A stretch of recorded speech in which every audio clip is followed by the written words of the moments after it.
the moment that the police arrested the three assailants. Am I Ashana? Yeah. Yeah, I'm Ashana Studholme. Okay, alright. Yeah. Okay, Shaun. What's your date of birth? 15/12/84. 84. Yeah. Okay, Shaun, so I'm placing you under arrest on suspicion of murder. Excuse me? I'm currently placing you under arrest on suspicion of murder of Shakira Spencer on the 26th of September today. This necessitates your arrest to prevent further escape, secure evidence, as well as thorough investigation. No, I've just been in my bed. Whereabouts are your shoes and socks? In my bedroom. Where's that? Right there. Okay. Okay. Let's stay still. Secure these cuffs.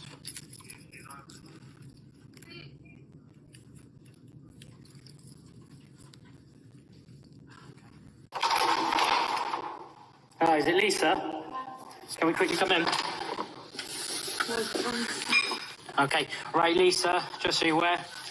Okay, you're under arrest for murder. You don't have to say anything, but may harm your defence. If you do not mention when anything you do say may be given in evidence. Okay? You've been identified as someone involved in the murder of Shakira Spencer on the 25th. Okay? It's for a prompt and effective investigation by means of taped interview and also to preserve evidence. Listen to what I've got to say. This is very important to you. So you've been arrested on suspicion of the murder of Shakira Spencer at 9 Lambeth House, okay? Between the 31st of the 8th and the 26th of the 9th. In relation to that, you do not have to say anything, but it may harm your defence if you do not mention when questioned something which you later rely on in court. Anything you do say may be given in evidence. The necessity for your arrest is to prevent your disappearance, for a prompt and effective investigation, and for the prevention of harm, okay? Three people have been convicted after detectives pieced together a wealth of evidence to prove that they tormented, tortured, starved, burnt, and eventually battered to death a woman from Ealing. On Monday, the 11th of December, Ashana Studholme, 38, the 15th of December, 84, of Greenhill Road, Harrow, Shaun Pendlebury, 26, the 9th of August, 97, of Tewkesbury Road, Ealing, and Lisa Richardson, 44, the 17th of January, 79, of Broomcroft Avenue, Ealing, were found guilty of the murder and of preventing the lawful burial of Shakira Spencer at the Old Bailey, following a trial lasting 12 weeks. We await a date for sentencing. Senior Investigating Officer, Detective Chief Inspector Brian Howie said, "My thoughts today, and that of my team, are with Shakira Spencer's family and friends." During the trial they listened to deeply traumatizing evidence of the depraved acts of indescribable cruel torment committed by the three defendants. They murdered Shakira in the most savage and inhumane way imaginable. Shakira was a beautiful, happy mother who was kind and had a trusting nature. Shakira could be vulnerable, and these defendants took advantage of that by controlling and isolating her from everyone she knew in order to control and enslave her in the most dehumanizing and degrading way. The family's ordeal has been compounded by the behavior of the defendants, who have each lied, providing implausible accounts and explanations to try and absolve themselves of any responsibility whatever their cruel and sadistic motives were. There is no acceptable explanation for what Shakira was put through. This was a complex and challenging investigation. A meticulous timeline was created to pull together the different strands of evidence, paralleled against each other, in order to prove the defendants' campaign of controlling behavior and violence. This included the retrieval and viewing of thousands of hours of CCTV, extensive forensic examinations, pathology, witness accounts, searching of houses and vehicles, and reviewing the defendants' phones. That examination revealed what Shakira had been subjected to, with footage messages and voice notes recorded by the defendants themselves. That would prove key. Officers were called to Holbeck Road, Ealing at 16:38 hours on the 25th of September 2022, after concerns were raised for the welfare of the woman inside the property. Police forced entry into the property and found the body of a woman who was later identified as 35-year-old Shakira Spencer.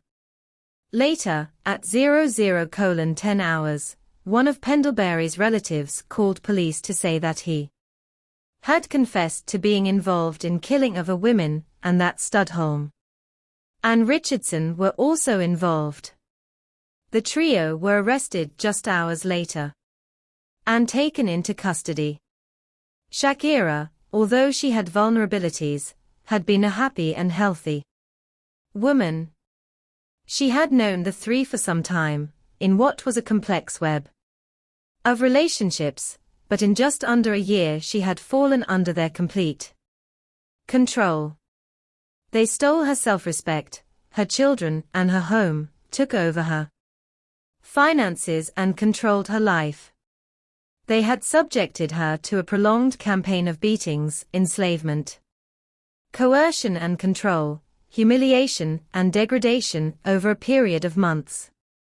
This culminated in a frenzied, violent assault reaching a climax between 9 and the 12th of September 2022, from which Shakira most likely died on 14 September 2022.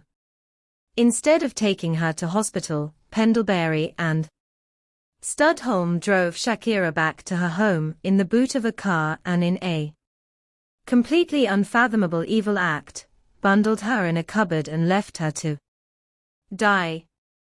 Officers recovered CCTV footage and bank transactions where the defendants used Shakira's bank card to purchase a cleaning product and Studholme and Richardson used their own bank cards to purchase items including refuse sacks and gloves, all in an attempt to clean up the crime scenes and conceal their involvement in the murder. Their mobile phones were seized, which laid bare to detectives just what they had done to Shakira. Hundreds of messages were found on their phones, referencing the abuse they had subjected Shakira to. Richardson and Studholme exchanged images of a bedraggled Shakira, mocking her. Videos of Shakira being beaten up while the others laughed and jeered were also discovered. The three defendants were charged with murder 3 days after their arrest. Studholme beat Ms. Spencer around the head with a bottle in the bedroom, leaving blood splattered on the walls. She texted Richardson and said, "I've bust her head in. I need you here. I will go to jail." Pendlebury then chased her with a blowtorch, made of a lighter and aerosol, before the killers beat her in the kitchen and poured boiling water on her feet. In the evening of the 12th of September, the victim was bundled into the boot of a red Honda Civic motor vehicle borrowed by Pendlebury from his aunt. The couple bought kebabs and were captured laughing, joking as they returned to Studholme's home. They then began an intensive clean-up operation at Studholme's house, buying materials with money from Miss Spencer's bank accounts. By the time Miss Spencer was killed, Studholme was in receipt of all of her benefits and had control of all of her finances. Studholme was caught with Miss Spencer's personal documentation, including bank accounts, disability allowance applications, and nationwide trust fund documents. Studholme did not give evidence at trial, but previously served time in custody for punching and kicking a woman in the back. This segment contains a video of Studholme buying cleaning materials using Shakira's money to clean up the scene. Prosecutor Alison Hunter, KC, said earlier, over the months leading up to her murder, the defendants, primarily Studholme and Richardson, subdued and dominated Shakira so totally that she was under all of their complete control. She was isolated from everyone she had previously known, her free will seemingly sapped and stolen from her. They stole her self-respect, her finances, took over her flat, treated her like a slave, ordering her wake up in the early hours of the morning to clean their houses, sending her to the shops to do their errands, feeding her only on sachets of ketchup, and then in circumstances of unbelievable depravity, boasted about and on occasion photographed and filmed what they did and were intending to do to her. This was the slow erosion of a human being over many months, culminating in what the Crown says was a sustained, frenzied and almost feral attack over several days, scalding her, blowtorching her, hitting her head, whipping her with belts and hitting with fists and a glass bottle. When that didn't kill her outright, she was bundled into a boot, taken to her own flat, and locked in a cupboard and denied even food or water until she died. She was then left to rot in a bed, as they attempted to mop up anything showing their involvement. Shakira Spencer was clearly perceived by these defendants as a species less than human. The prosecutor told the court, "They stole her home, took over her finances, controlled her whereabouts, destroyed her clothes, cut off most of her hair, and they beat her. They scorched her, burnt her, beat her with a massager, left her to urinate herself, and then they bundled her into the boot of a car, shoved her battered and bruised into a cupboard and left her to die." Judge Angela Rafferty KC ordered reports and remanded the three in custody ahead of sentencing in the new year. Davy Caron, senior Crown prosecutor, said, "Evidence presented during the trial proved that Pendlebury, Studholme and Richardson exercised twisted and sadistic control of Shakira Spencer over an extended period. They spun a web of lies in every effort to hide their actions. The CPS built a strong case against them using video footage filmed by the defendants themselves, mobile phone evidence, forensic analysis, and a confession from Shaun Pendlebury himself to prove beyond doubt that they were responsible for her death. The level of suffering that Shakira endured is simply unimaginable. Our thoughts remain with all of Shakira's family and friends. I hope this conviction brings them some sense of justice." Richardson said she saw the assaults on Miss Spencer by Pendlebury and Studholme, but was not involved. She sent a series of messages mocking and abusing Shakira. On the 14th of July, that she sent a message to Carla Gilmany saying, "I've just f***ck, this be *tch up, this be *tch. She ain't going nowhere xx, I am going smash harp na joke." She sent another message saying she was going to mash up Miss Spencer. She said she did not know how badly Miss Spencer was injured, because when she asked her something she could only say bub, bub, bub. Richardson, who once said her friend Studholme was like family, and doesn't give off any bad vibes, now claims Studholme was controlling. Richardson told the court, "She knew I was scared of her, just her charisma and that. I'm quite a fearful person." She said she was keen on going from her small flat in Northolt to Studholme's home in Harrow, because it had a garden and nearby fields. She admitted burning someone with hot water and an aerosol would amount to quite wicked act, and it bordered on torture. Asked about any possible motive for the assaults, she said, "I don't know why it happened. Do you accept that these would have been unforgivable acts, and you clearly would have been appalled?" Mr. Stone asked. Richardson said, "Yes, it was upsetting, and that's why I walked out of the kitchen." She agreed she was astonished your friend, you had known for 15 years, was capable of such wickedness. Under questioning she said that she did not see Studholme do anything to hurt Miss Spencer on the weekend before her death, despite claiming she had in her defense statement. She said she only saw her throw some water over her, but that she did not know if the water was boiled. She said that Pendlebury did throw boiling water on Miss Spencer and attack her using an aerosol and lighter as a blowtorch. She denied being intoxicated at the time, saying that she did not take drugs.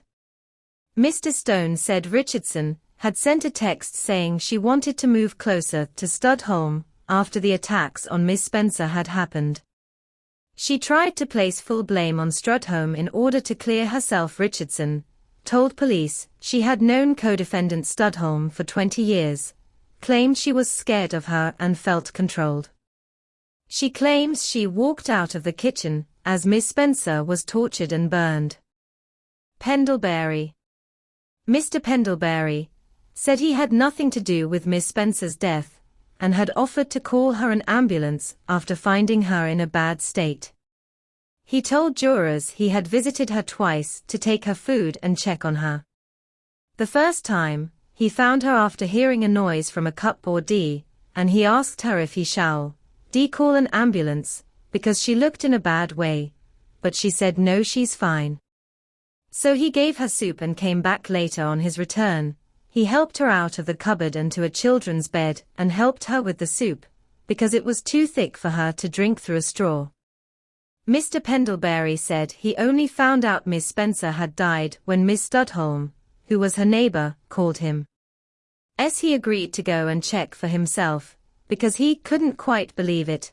He saw Shakira motionless on the bed and left straight away. He went back to Ashana and told her she was correct.